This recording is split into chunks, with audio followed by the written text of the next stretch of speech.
Assalamualaikum warahmatullahi wabarakatuh. Salam sejahtera untuk kita semuanya. Salam Om Swastiastu, Namo Buddhaya, salam kebajikan, salam rahayu. Mari kita ngaji makrifat dengan urian ilmiah dan presisi tinggi. Baik, kita lanjutkan tentang hadis Al-Baihaqi. Akan datang suatu zaman pada manusia bahwa Islam tinggal namanya saja, Al-Quran tinggal tulisannya saja, masjid-masjid dibangun megah namun kosong petunjuk.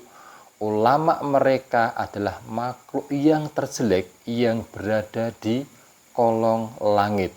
Mulut mereka keluar fitnah dan kembali kepadanya. Islam tinggal namanya saja, sudah saya sampaikan di video yang kemarin.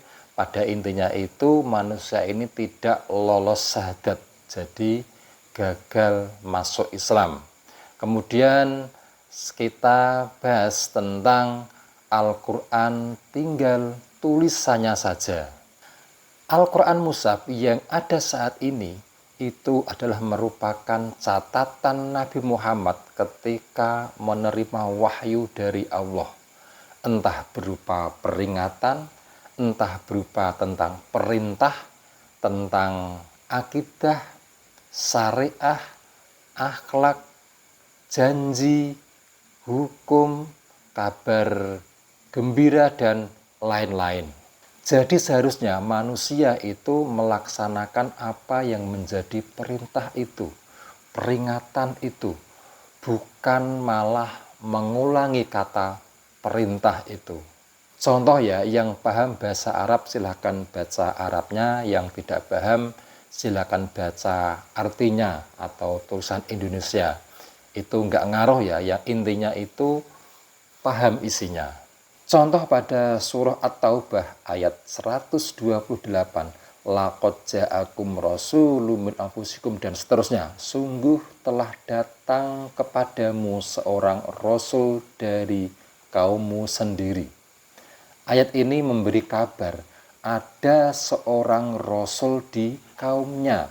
Seharusnya kalau orang cerdas pada ayat ini mencari, loh, mana rasul di kaum saya atau rasul di zamanku ini.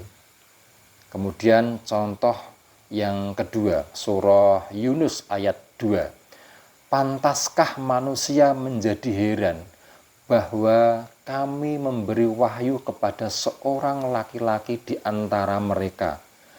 Berilah peringatan kepada manusia dan gembirakanlah orang-orang beriman.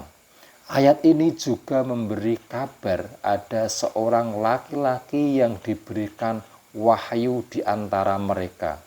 Seharusnya kalau orang yang cerdas mencari siapa seorang laki-laki di antaraku yang diberi wahyu. Contoh satu lagi, surah Yunus ayat 47. Dan setiap umat mempunyai rasul. Maka apabila rasul mereka telah datang, diberlakukan hukum bagi mereka dengan adil dan tidak dizalimi. Ayat ini juga memberi kabar bahwa setiap umat manusia mempunyai rasul. Seharusnya kalau orang yang cerdas mencari siapakah rasul di antaraku, ya.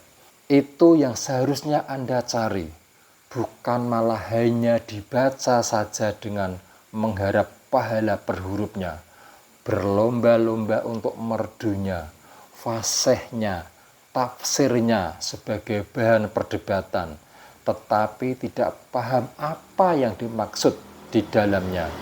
Inilah yang dimaksud dengan Al-Quran tinggal tulisannya saja.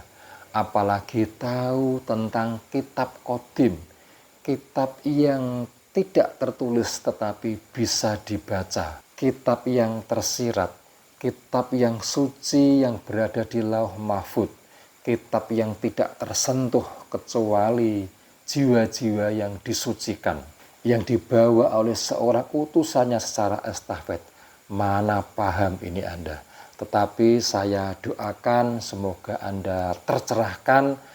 Pastikan ikuti agar tidak ketinggalan. Ini adalah praktek Thoriqoh Naksabana Qolytiyah Nusantara. Ilahi anta maksudi waridho kamar lubi. Wassalamualaikum warahmatullahi wabarakatuh.